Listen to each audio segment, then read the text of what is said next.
Ang kwentong ito ay hango sa totoong buhay.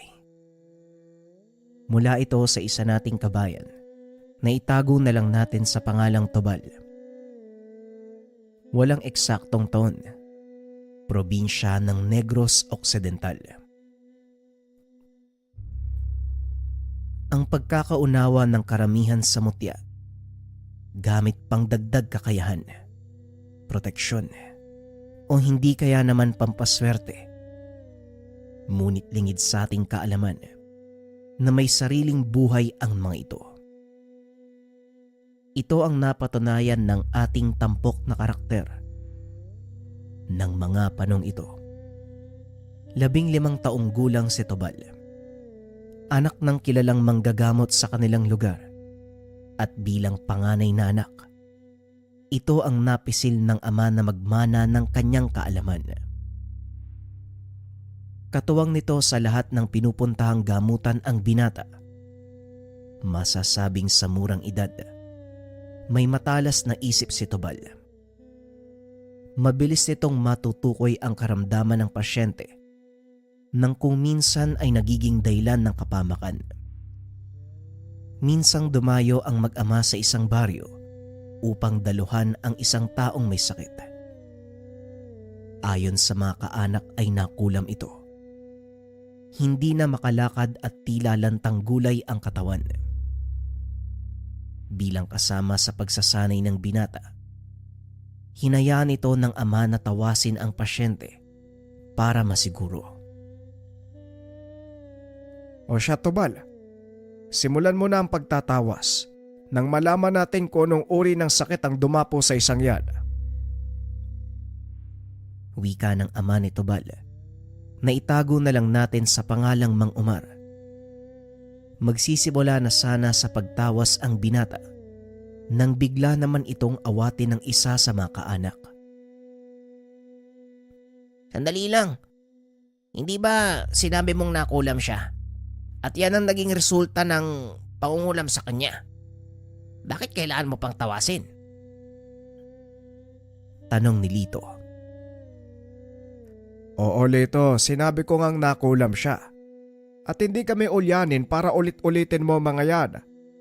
Kailangan siyang tawasin para malaman kung anong uri ng sumpa ang nilagay sa katawan niya. Tugon ni Mang Tubal. Mga walang kwenta. Manggagamot ba talaga kayo? Dapat sa isang tingin lang alam niyo na kung anong dapat gawin. Tugon ni Lito. Mukhang mas marunong ka pa yata sa akin eh. Kung gusto mo, ikaw na ang gumamot sa kaanak mo. Pag-uusap ng dalawa. Matapos itong sabihin ng matanda, tila tinakpan ang bunganga ni Lito. Kaagad namang pinatuloy ni Mang Omar kay Tubal ang ginagawa. Tinawas ng binata ang biktima at napangiti ito. Tumingin ng nakakaloko kay Lito. Pinatulo ang kandilang may sinde sa planggana ng tubig. Ang galing naman ng mangkukulam na tutay. Biruin mo, bumili pa ng lason sa bayan para ipainom sa biktima niya. Nagtaas ng kilay si Mang Omar sa sinabi ng binata. Tinignan nito ang plangganang ginamit ni Tubal. Walang anumang nabuo mula sa patak ng mga kandila. Sigurado ka ba?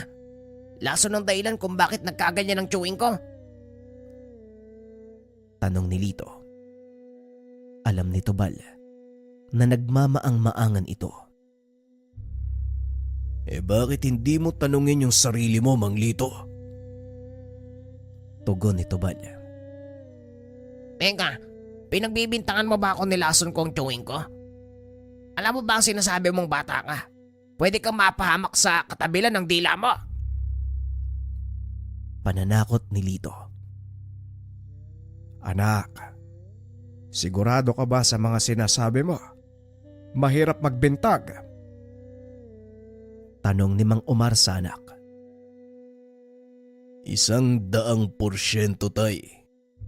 Ipupusta ko pa ang pustiso ni Lolo Pancho. Nasa bulsa pa ng taong yan ang ginamit niyang lason.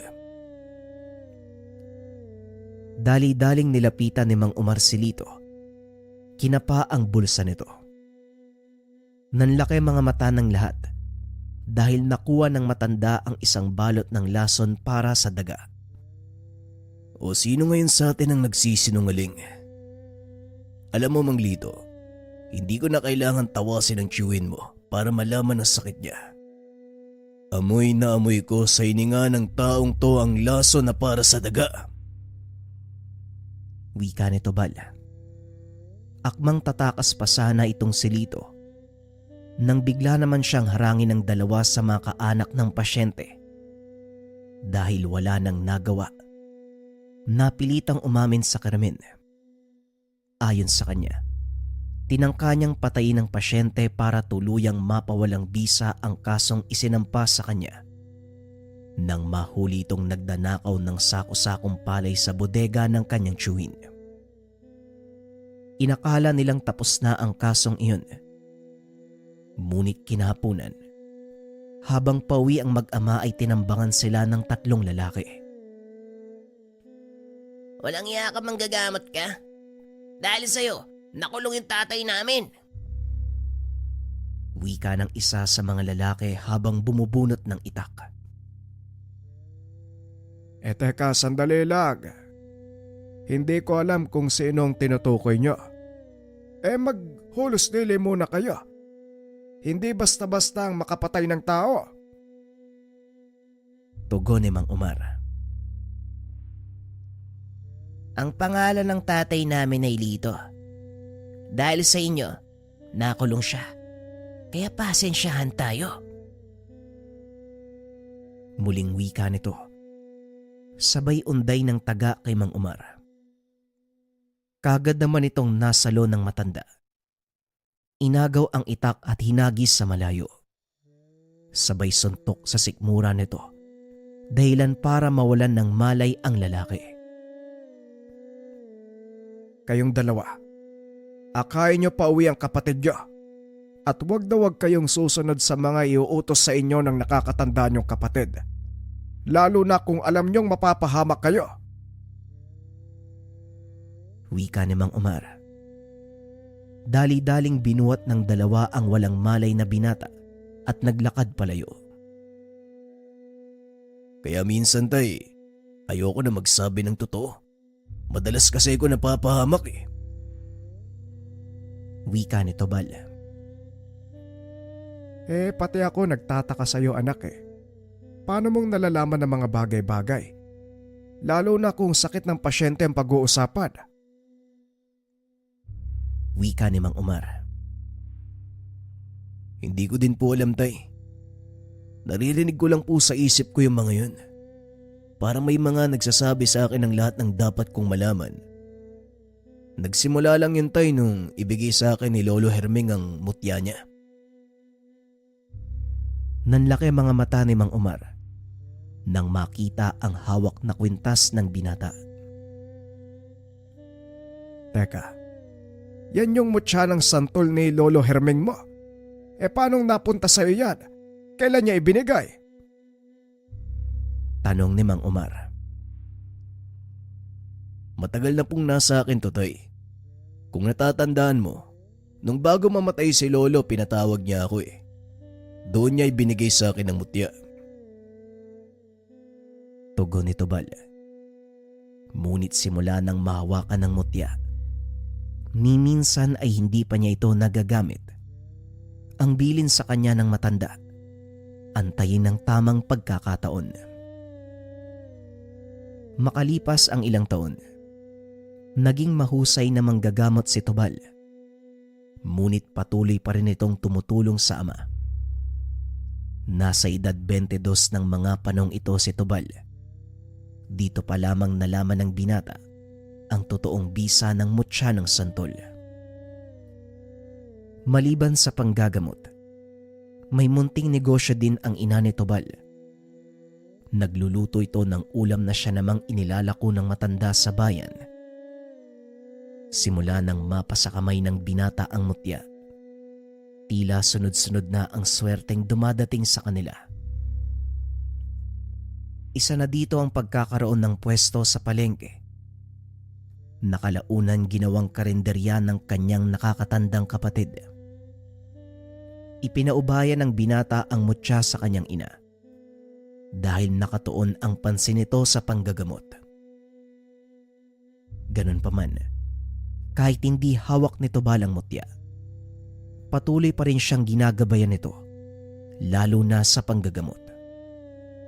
Isa nga sa mga pangyayaring iyon nang minsang makaengkwentro niya ang isang mangbabarang. Papunta pa lang si Tobal sa bayan ng pasyente at naisipan nitong dumaan sa karinderya ng kapatid. Naroon din ang kanyang ina ng mga sandaling iyon. Kaya naman naisipan nitong hiramin panandalian ang mutya ng santol. Nay, maaari ko po bang hiramin sandali ang mutya? Malakas ang kutob ko na hindi basta-basta ang pasyente ko ngayon eh. Ibabalik ko din naman pagkatapos. Wika ni Tobal. Syempre naman iho. Sa'yo naman talaga'y pinagkatiwala ng lolo mong mutyang ito. Kaya nararapat lang na ikaw ang mangalaga. Tugon ng nanay ni Tobal na itago na lang natin sa pangalang Aling Gracia. Hindi, Nay. Para sa buong pamilya ang mutyang to eh. Kaya hindi ko maaaring angkinin ang biyayang dulot nito sa atin. O sige po, mauuna na ako. Wika ni Tobal. Teka lang sandali. Kumain ka na ba? Ang mabuti pa, maupo ka muna at ipaghahain kita ng paborito mong ulam. Kakatapos lang magluto ng kuya mo eh. At isa pa, mahirap pang gamot ng walang laman ng tiyan. Wika ni Aling Gracia. Wala namang nagawa ang binata kung hindi maupo. Alam nitong hindi siya makakalabas ng karinderya hanggat hindi nasusunod ang gusto ng ina. Habang nakaupo, pumasok ang isang lalaki. Nang mapadaan nito sa kanya ay tila nagulat ito at bumalik palabas. Kamot ng kamot ang lalaking iyon na parang dinapuan ng napakaraming higad sa katawan. Tumayo ang binata para sana lapitan ito. Ngunit nang makita siya ng lalaki, tumakbo ito palayo. Anong nangyari dun? Ay nako, mga tao talaga ngayon. Magugulat ka na lang sa pinaggagawa eh. Wika ni Tobal. Maya-maya pa ay dumating na ang kanyang ina. Bitbit ang mainit na sinaing at isang platong kanin. Eto Tobal, lamanan mo muna yung tiyan mo. Isipin mo din ang sarili mo bago tumulong sa iba anak ha. Simula nang manggamot ka, parang napabayaan mo na ang sarili mo. Hindi ka na nag-aahit. Tignan mo nga yung mukha mo. Mas matanda ka pang tignan sa Kuya Miguel mo. Napangiti naman si Tobal sa sinabi ng ina. Pagkatapos kumain ay kagad nang tumuloy ang binata. Ngunit lingid sa kaalaman nito na may nagbabadyang panganib. Habang naglalakad ito papunta sa tahanan ng pasyente, bigla itong hinarang ng isang lalaki. Napagtanto ng binata na ito yung lalaking nakita sa karinderya ng kapatid. Walang iya ka. Kamunti ka na ako mapahamak dahil sa'yo ah. Nagtaka ang binata dahil wala itong alam sa sinasabi ng lalaki. Bigla na lang itong naglabas ng patalim at sinugod ang binata. Mabuti na lang mabilis kumilos si Tobal, kaya nagawa nitong iwasan ang atake ng hindi kilalang lalaki. Ano bang problema mo? Hindi nga kita kilala eh. Ano bang ginawa ko sa'yo? Tanong ni Tobal. Ikaw walang ginawa. Pero dahil sa mutyang hawak mo, kamunti ka na ako mamatay. Tugon ni Dodoy. Dito napagtanto ng binata na isang mambabarang ang kanyang kaharap. Ngunit sa halip na labanan ito, humingi ng paumanhin ang binata. Teka, pasensya na Manong ha. Pero hindi ko naman alam na ganun pala ang epekto ng mutsyang yun sa mga mambabarang. Wala akong masamang tangka sa'yo. At hindi ko din ginustong saktan ka. Kaya kung pwede lang, palampasin na lang natin to. Pasensya na po uli. Wika ni Tobal. Palampasin? Sa palagay mo hayaan kitang makalampas matapos ang ginawa mo sa akin? Wika ni Dodoy. Napailing na lang ang binata at kagad na tumalikod. Bahala ka Manong, basta ako. Wala akong masamang intensyon sa'yo. At wala rin akong balak makipagtuos. May kailangan pa akong puntahan. Kaya maiwan na muna kita. Pero kung talagang gusto mo akong makalaban, ikaw ang magpapasya. Hayaan mo lang akong tapusin ang mga dapat kong gawin ngayong araw. Tugon ni Tobal. Sabay lakad palayo. Wala namang nagawa ang lalaki. Dahil sa totoo lang, natatakot din ito sa maaaring mangyari sa kanya. Lalo pa at alam nito na protektado ng isang makapangyarihang mutya ang binata. Sa kalagitnaan ng paglalakad ay napahinto si Tobal at muling lumingon sa lalaki. Nga pala, anong pangalan mo? Tanong ni Tobal. Bakit kailangan mo pang malaman? Wala lang. Gusto ko lang malaman ang pangalan ng taong maaari ko maging kaaway o hindi kaya kaibigan. Tugon ni Tobal. Kaibigan. Isang manggagamot na kagaya mo. Gugustuhin maging kaibigan ng kagaya ko. Tanong ni Dudoy. Ano naman? Wala naman sigurong masama sa ganun, di ba? Tugon ni Tobal. Kung sabagay tama ka. Dodoy ang pangalan ko. Pero wag mong isiping magkaibigan na tayo. Porket na sinabi ko sa iyo ang pangalan ko. Wika ni Dodoy. Oo na. May naisip ako, hindi ba? Meron kang kakayahan sa panggagamot. Kung gusto mo talaga ako makalaban, bakit hindi na lang natin idaan sa ganung paraan? Kasi paniguradong dadagsain ako ng tao mamaya eh. Napakunot ang noo ni Dodoy. Inisip ng mabuti ang sinabi ng binata. Mukhang inuutakan mo ko ah. Pero sige, kakagatin ko yung hamon mo. Paramihan ang mapapagaling. Nagulat si Dodoy. Dahil pakiramdam nito, napapasunod siya ng binata. O sige sabi mo yan.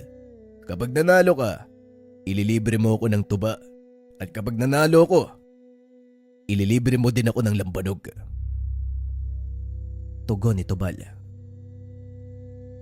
Payag ako. Huh? Teka, parang hindi naman yata patas yun. Bakit ako'y manlilibre manalo matalo? Biglang natawa si Tobal. Napagtanto ni Dodoy na talagang walang intensyong masama ang binata. Biro lang. Halika nga. Nag-aantay na mga pasyente ko. Nga pala, Tobal ang pangalan ko. Ikinagagala kitang makilala, kaibigan. Matapos ang pag-uusap na yun, kagad nang lumakad ang dalawa. Pagdating sa tahanan ng pasyente, pinagtinginan ng tao si Dodoy. Medyo nailang naman ito dahil marami sa mga naroon ang nakakakilala sa kanya. Napansin naman ni Tobal ang palihim na tingin ng mga tao sa bagong kakilala, kaya kaagad niyang pinagtanggol si Dodoy. Alam kong iniisip niyo. Huwag kayo mag-alala. Hindi lang pananakit ang kayang gawin ng isang mambabarang. Kaya niya ding magpagaling ng anumang karamdaman. At isa pa, kaibigan ko ang taong to, kaya wala kayong dapat ikatakot. Wika ni Tobal. Bigla namang huminto ang bulungan ng mga tao. Salamat sa pagtatanggol pero hindi mo naman kailangang gawin yun. Wika ni Dodoy. Ano ka ba? Hindi porket mambabarang ka, huhusgahan ka na nila. Hindi naman yata patas yun. Kaya tara na, magsimula na tayo sa panggagamot. Ipakita mo sa kanila na kaya mo ring tumulong. Sinimula ng dalawa ang gamutan. Nung araw na yun, hindi inakala ni Dodoy na magagawang baguhin ng binata ang tingin sa kanya ng mga tao. Matapos ang gamutan, laking pasasalamat ni Tobal kay Dodoy dahil marami ang natulungan nila ng araw na yun. Nang magpaalam na ang mga ito, inaya sila ng may-ari ng tahanan na uminom sandali. Bigla namang nanahimik si Dodoy. Napansin ni Tobal ang pangilid ng luha sa mga mata ng kaibigan. Oh, anong problema kaibigan? Bakit parang malungkot ka? Tanong ni Tobal. Hindi Tobal, ang totoo masaya ako Dahil ngayon ko lang naranasan na tanggapin ang mga taong nasa paligid ko. Tugon ni Dodoy. Alam mo kaibigan, nasa atin kasi ang paraan kung paano tayong titignan ng tao. Kagaya mo, hindi naman sa panghuhusga. Masama na nga ang ugat mo. Papasamain mo pa ba yung bunganga mo? Wika ni Tobal. Tama ka nga kaibigan Pasensya ka na kanina kung kamuntikan kitang mapatay. Malabong mangyari yun, Dodoy. At saka, huwag mo nang isipin yun. Eto, minom ka nga. Ipagdiwang natin ang bagong pagkakaibigan. Pag-uusap ng dalawa. Ito nga ang naging simula ng kanilang pagiging magkaibigan. Naging magkatuwang ang mga ito sa gamutan. Napansin din ni Dodoy na hindi niya nararamdaman ang atake ng tangang mutya ng binata. Naging kilala ang dalawa sa larangan ng panggagamot. Maging si Mang Omar ay napahanga ng magkaibigan. Bagaman alam nito ang katotohanan tungkol kay Dodoy, hindi naman ito naging hadlang upang maging malapit sa kanya. Dodoy, mabuti naman at nagawa mong talikuran ng masamang gawain. Ito ang dahilan kung bakit hindi ka inaatake ng mutya ni Tobal. Masaya ako at pinili mo ang landas ng pagiging manggagamot. Alam kong may kabutihan sa puso na mga kagaya mo. Kailangan lang ng isang taong makakapagpalabas nito. Wika ni Mang Omar. Tama ka nga Mang Omar. At si Tobal ang taong yun. Ni minsan, hindi ko pinagsisiyang sumunod ako sa kanya nung araw na yun. Naputol ang pag-uusap ng tatlo. May dumating na pasyente. Anong problema? Sabi mo kung anong nangyari sa kanya. Tanong ni Dodoy sa kasama ng pasyente. Ang sabi ng manggagamot na una naming nilapitan, mambabarang daw yung dumali sa kasama ko. Hindi niya kinaya. Masyado daw malakas para sa kanya. Itinuro niya kami sa inyo, Mang Omar. Tugon ng lalaki. Napatingin naman si Mang Omar kay Dodoy. Saktong lumabas ng kwarto si Tobal. Kaya pinaubayan na lang ito ng matanda sa dalawa. Hindi ako ang gagamot sa kanya, kundi itong anak ko at ang kaibigan niya. Ipasok niyo ang pasyente. Paigayin sa papag. Wika ni Mang Omar. Kagad inusisa ni Tobal ang pasyente. Nakita ang kalagayan nito. Ayon naman kay Dodoy, malakas na uri ng pamaham ang ginamit sa kanya. Ako nang bahala dito, Tobal. Alalayan mo lang ako ha. Lalaban ako sa mambabarang na may gawa nito eh. Tugon ni Dodoy. Kumuha ito ng 2 itim na sisidlan mula sa kanyang dalambag. Binuksan ito. Pinagapang ang lamang insekto sa katawan ng pasyente habang nag-uusal ng mga dasal. Ilang minutong nakalipas, biglang nangisay ang pasyente. Naglabasan sa katawan nito ang maliliit na itim na kulisap. Nagalit naman ang kasama ng pasyente dahil sa ginawa ni Dodoy. Ngunit inawat ito ni Mang Umar. Magtiwala ka sa ginagawa ng kasama ko. Dahil sa aming 3, siya lang ang may na kakayahan na pagalingin ng kasama mo. Nang mga sandaling iyon, nakikipagtuos na si Dodoy sa mambabarang na naglagay ng sumpa sa pasyente. Bagaman hindi umaalis sa kinakatayuan, ramdam ni Tubal ang hirap na pinagdadaanan nito. Naisip ng binatang tumulong. Hinawakan ni Tubal sa balikat si Dodoy. Laking gulat ng lahat dahil napaangat ang katawan ng pasyente at kaagad ding bumaba. Huminto sa pag-uusal si Dodoy at nilingon si Tubal. Patay na. Patay na yung mambabarang, Tubal. Nanalo tayo. Teka, nanalo tayo? Pero bakit malungkot ka? Tanong ng binata. Saka pa lamang nito napag-alaman na ang mambabarang na napatay walang iba kung hindi ang kapatid ni Dodoy. Kapatid ko yung may gawa niyan eh.